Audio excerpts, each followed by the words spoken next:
Now, Abigail Spanberger, she is the Democratic nominee for Congress in the 7th District. She'll be squaring off against Dave Bratt in the Republican two-term incumbent in one of the hottest races in the country. Everybody's following it because suburbs are changing and all that. And so it's a fascinating race.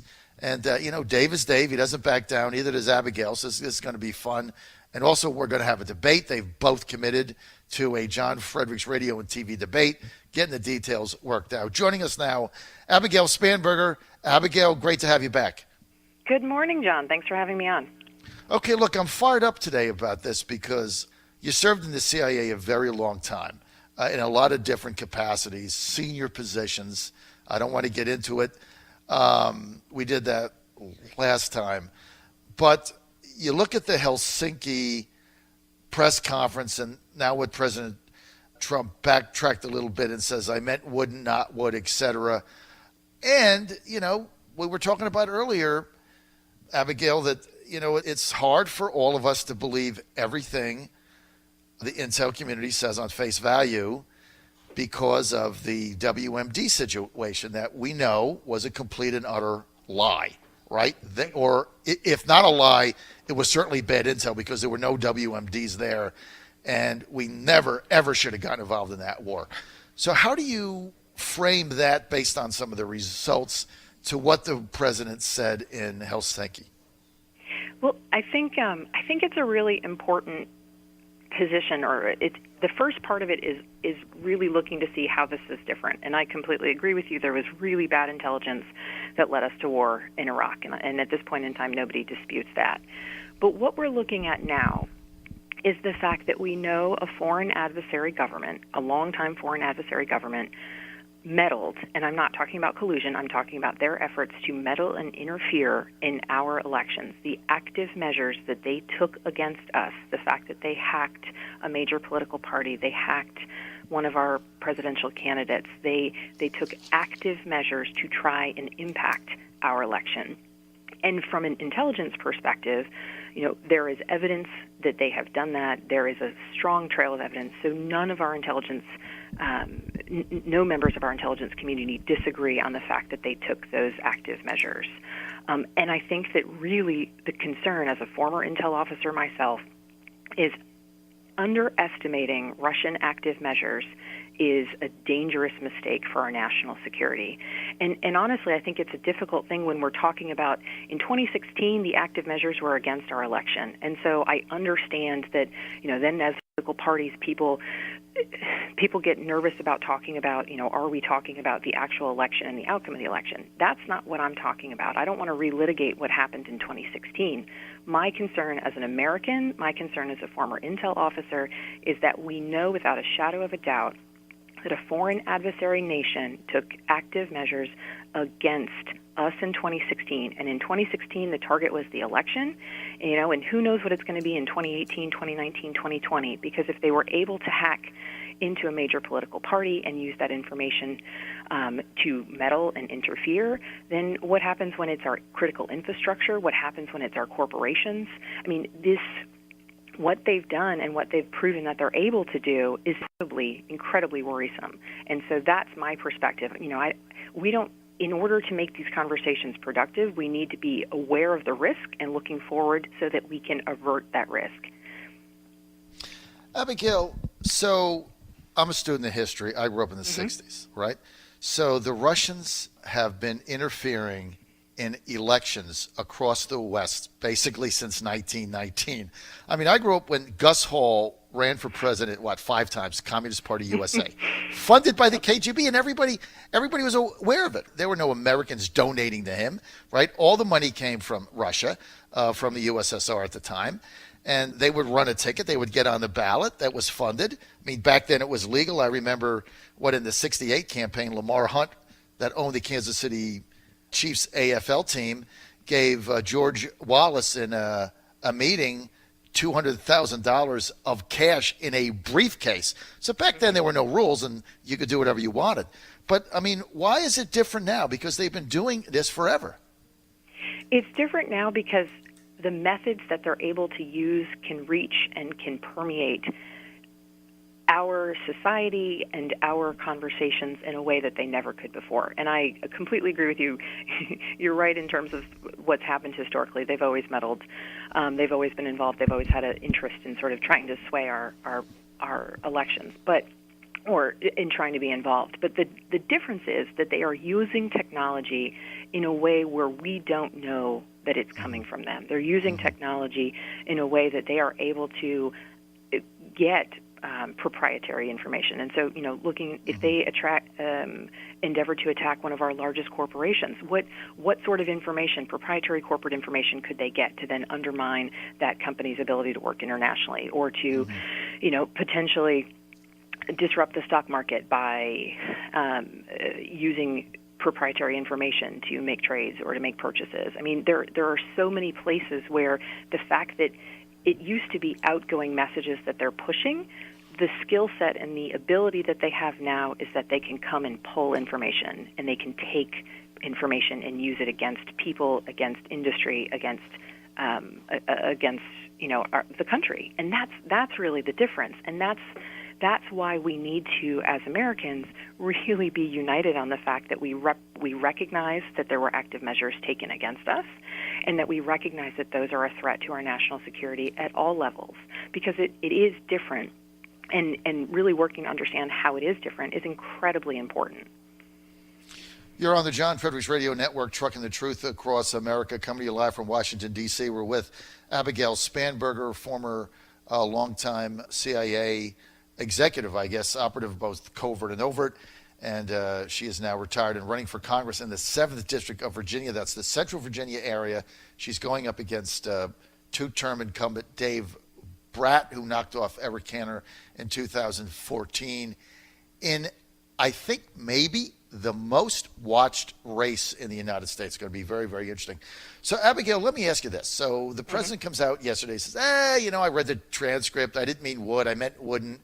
And I get it, and I believe my intel community, and the Russians meddled, and they got to stop it. I mean, okay, so Obama said knock it off. So now the president says he misspoke, and he now thinks that, says unequivocally, the U.S. intel community has this right. Do you believe him? I do Trump? believe that he recognizes potentially that the U.S. government has it right. But my concern is, what's the next step? And my concern in the way we've been talking about these active measures against the U.S. in 2016 is everyone is focused on 2016 in the conversations, including the president.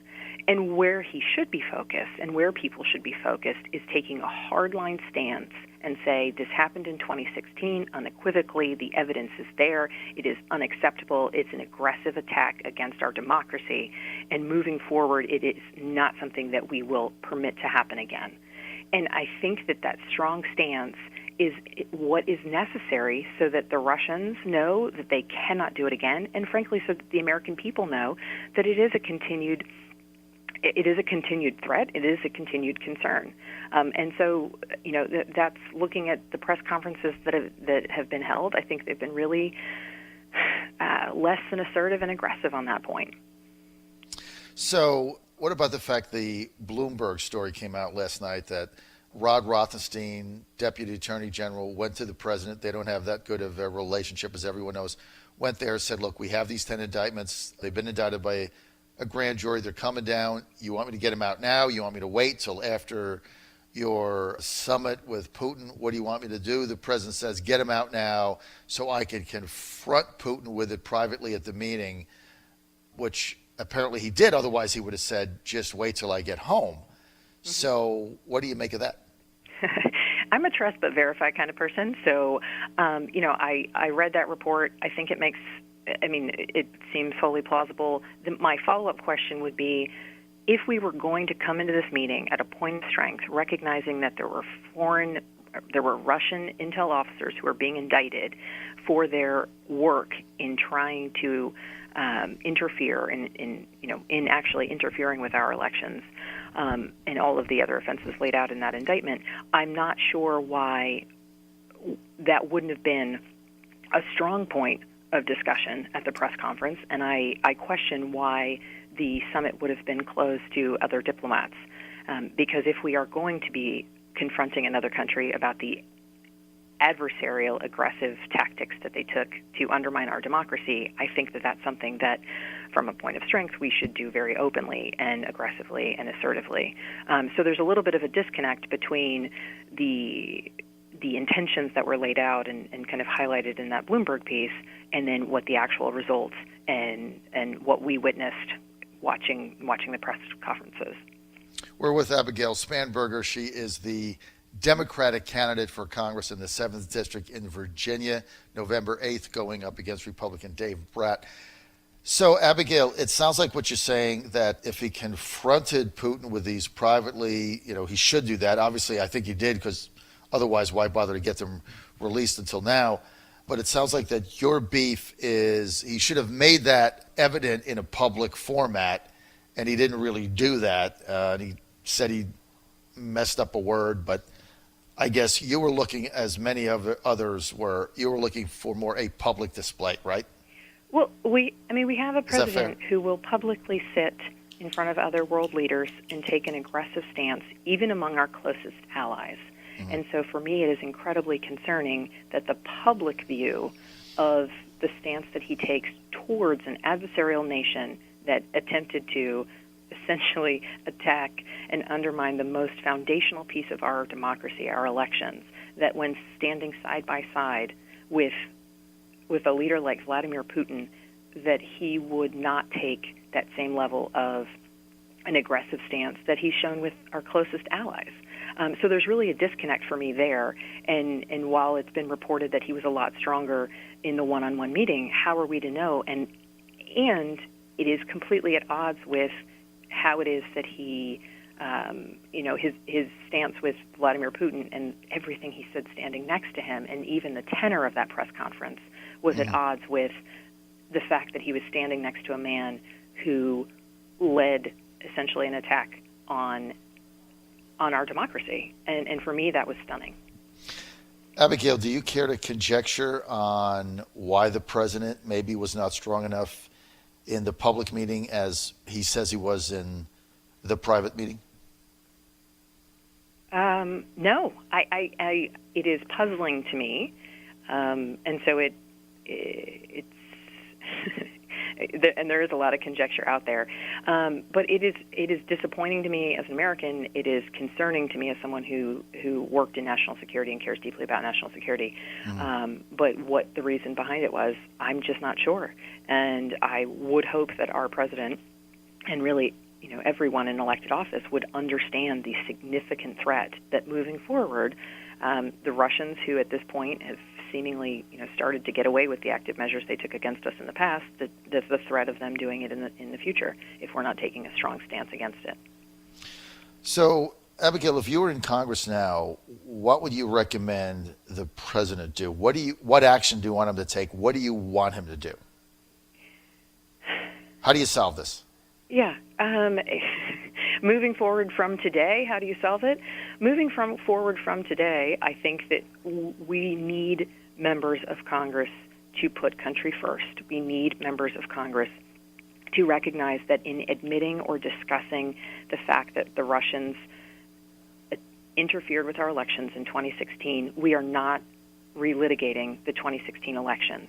And I think that's an incredibly important piece of it, because once we go down that rabbit hole of the election and how it turned out and who got these votes here and there, it's a distraction, and it's a welcome distraction for the Russians, because we need to be focused on the fact that they had the technical capability to do it, and that our infrastructure, be it the way that Facebook sells ads, or the way Americans consume information, or the way they were able to hack into our voting machines, though there's, from everything I've read, no evidence that they actually tampered with the results, right? The fact that they even had the ability to do that is highly concerning. And so members of Congress should be focused on moving forward to make sure that our 2018 elections are safe, that every place possible we can ensure that people within the private sector, and there's been a lot of this going on, and Facebook and Twitter have both made strong changes to the way that you buy political ads. There's a higher threshold to avoid some of these foreign bought As we also need to ensure that we're moving on campaign finance reform laws that can ensure that we don't have foreign money funneling into our elections. And at this point in time, there is still the possibility to do that. And so there's some good legislation before Congress that would work on closing some of those loopholes. And I think that people need to find this discussion not as a point of polarization, but really as a point for us to come together as Americans and recognize this is not about the presidency, this is not about a political party, this is about the fact that, as you said, a foreign adversary that has been meddling with us for close to 100 years, continues to do so and has become incredibly successful at it because the technological capability that they have is so expansive and so dangerous. And so in terms of we need to be ensuring that any conversations related to this are focused on moving forward and focused on avoiding threats to our infrastructure, to our corporations, to our elections in the future. And for me, that is the most important piece. We're with Abigail Spanberger. Only got a couple more minutes, Abigail. Do you favor any type of retaliation? I understand you want to put checkpoints in place. Do you favor additional sanctions, expel more diplomats? Do you favor any retaliation based on the 10 GRU operatives that were indicted? Yeah, I think at this point, Congress had already previously said they wanted to put sanctions on Russia. That's not something we move forward on. I think that's something that Congress needs to revisit and, in coordination with the president, needs to really take a strong look at doing that. That's something that I would generally be in favor of. I think that we also need to see what happens with the indictments of these 10 Russian officers. How does the Russian government respond to that? The fact that the Russian president would offer the opportunity to have Russian intel officers assist with our investigation is incredulous to me. That's certainly an offer that we should not pursue. But we need to take a strong stance on this, and some of it is vis-a-vis is directly how we engage with the Russians, but some of it is how we really make sure that we're fortifying our security and ensuring that our infrastructure is safe moving forward, because we need to rely on information that's coming from our intelligence community to understand what is the grand scheme, what is the grand plan here, and what are the intentions that the Russian government has. Because in 2016 it was the elections. Will it get to a point where it's the electrical grid in 4 or 5 years down the road? And those are the things that we need to ensure that people are talking about and really taking a hard look at. And we do need to take strong action to make sure that people recognize that this is a threat that we know, an attack that we know occurred and a threat that we know continues to exist. So as a former CIA high-ranking official in the many, many capacities you've had, you're saying you do not favor Robert Mueller and his team going to Moscow and interviewing these 10 people who were indicted? No. I would be in favor of, if we are given access to those individuals for interviews, I think that is a strong, that is something that is part of the investigative process. If that's something that Special Counsel Mueller would want to pursue, then that is certainly part of their investigative process. What I do not support would be the idea that we would welcome Russian intelligence officers into our investigation and basically give them further keys to, classified American information. Right, Art, I'm glad I got that. Two more quick things, very quick. AUMF, if you're elected to Congress, are you in favor of a new AUMF being debated in the well rather than going with the one that we've had since 2001? Absolutely. Final question. What is the question, when I get him on Monday, the number one question you want me to ask Dave Brat?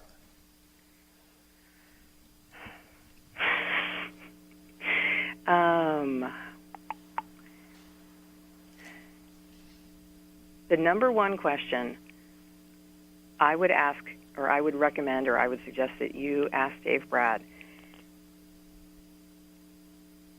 is, my first reaction is, what are his plans for 2019? But realistically, well, come on now. I want but I know to you won't ask him that way, ask a question about. I'm sure his You gotta plans add a little in humor there, 2019 is to go back to. The number one question that I would want to ask him is, and related to this topic, because I did disagree with him strongly on the statement that he put out. Can he separate his affiliation with his party and with the president, and take a couple steps back and recognize the threat that is facing this country? And I would encourage him to do so. The second question that I would like to ask him is, I'm hoping that he will consent to additional debates, because I would like the opportunity for voters to really understand the differences in policies that exist between us, and the different ideas for how we can move forward as a country that exists between Congressman Brad, our incumbent, and me, the individual running against him. Well, he's agreed to us hosting a debate, and your campaign, I believe, has agreed also, if memory serves me. So I just got to get the date set up, and I do appreciate that, and I appreciate your being so accessible. So Tom Perez says that Alexandra Cortez is the future of the Democratic Party. Why aren't they saying that Abigail Spanberger is the future of the Democratic Party? Is it because you're not a socialist like she is? That race has gotten a lot of attention because it shocks so many people. I'm more of a slow and steady kind of person. The shock and awe of that race, I think, attracted a lot of media attention. But I'm focused on the issues that are impacting our district and the issues that are impacting this country. And I think that at times that's not as flashy of a story, and I'm perfectly okay with that. Are you comfortable with me saying that you are not a socialist? I'm 100% comfortable with you saying that, yes. Okay, so therefore you have no future in the Democratic Party, according to Tom Perez, your chairman. All right, Abigail Spanberger, breaking news. She's not a socialist or a communist.